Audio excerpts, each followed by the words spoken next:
Hello dear students, I hope all of you are fine. Let's begin with our science class. Students, the chapter that we are going to start today is chapter number 2, the human body, which is given on page number 13 of your book. So, firstly, before starting the chapter, let's do this exercise.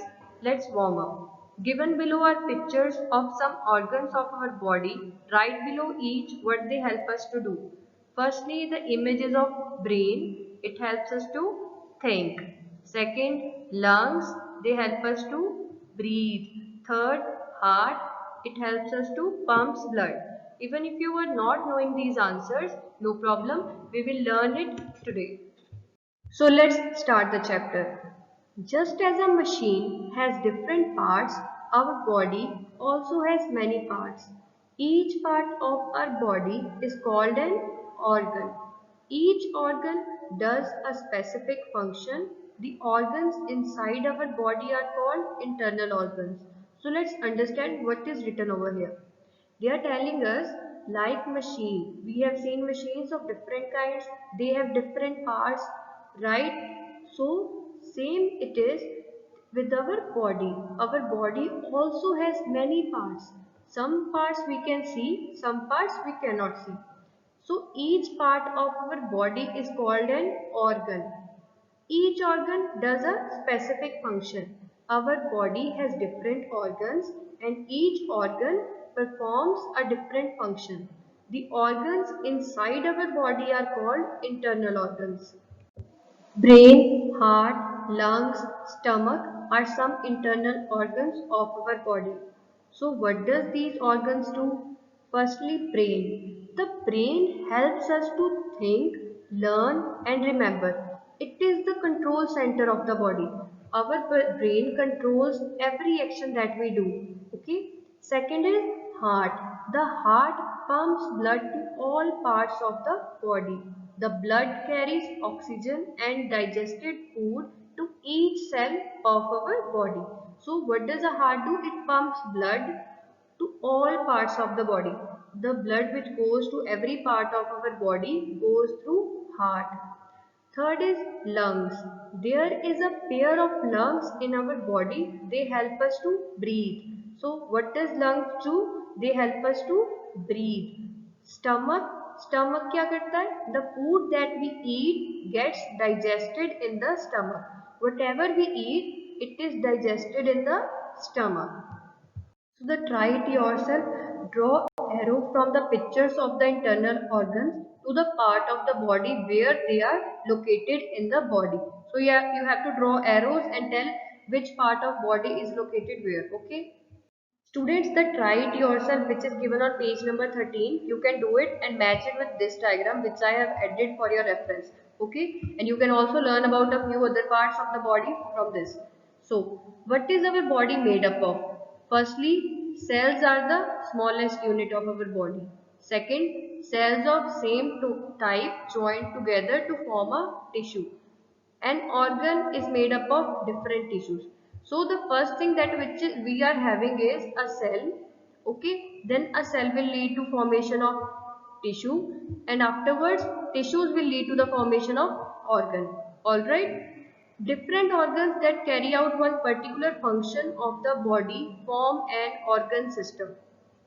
Example, respiratory system. We will learn about respiratory system in this chapter.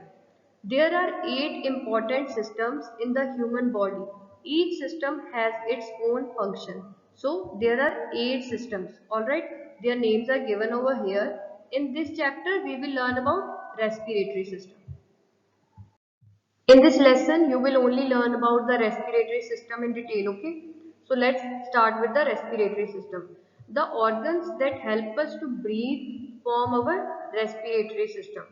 The organs of the respiratory system are first is nose, second windpipe, third lungs.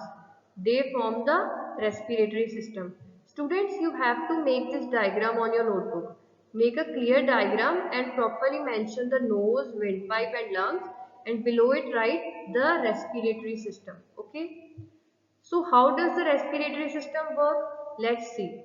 We take in air through our nose. The air we breathe in is called inhaled air. So the air that we take through our nose, it is called inhaled air. The hair present inside the nose trap the dust particles.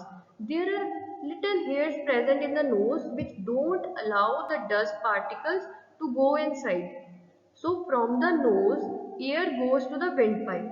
After nose, there comes the windpipe, right? So the air goes to the windpipe. From the windpipe, air goes to the lungs. So after windpipe, it goes to the lungs. The air which we breathe in is rich in oxygen.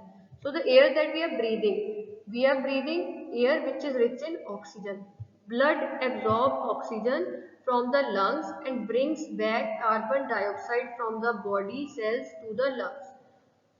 What is happening is the air that we are breathing, it is having oxygen, but when it goes inside our body, the blood which is running through our body, it absorbs the oxygen from the lungs, and what we get back is it leaves carbon dioxide. So afterwards what happens? We breathe out this carbon dioxide. It means that we remove the carbon dioxide from our body through our nose. So how is carbon dioxide removed from the body? It is removed through nose. The air that we breathe out is called exhaled air. So the air that is coming out is exhaled air. Alright.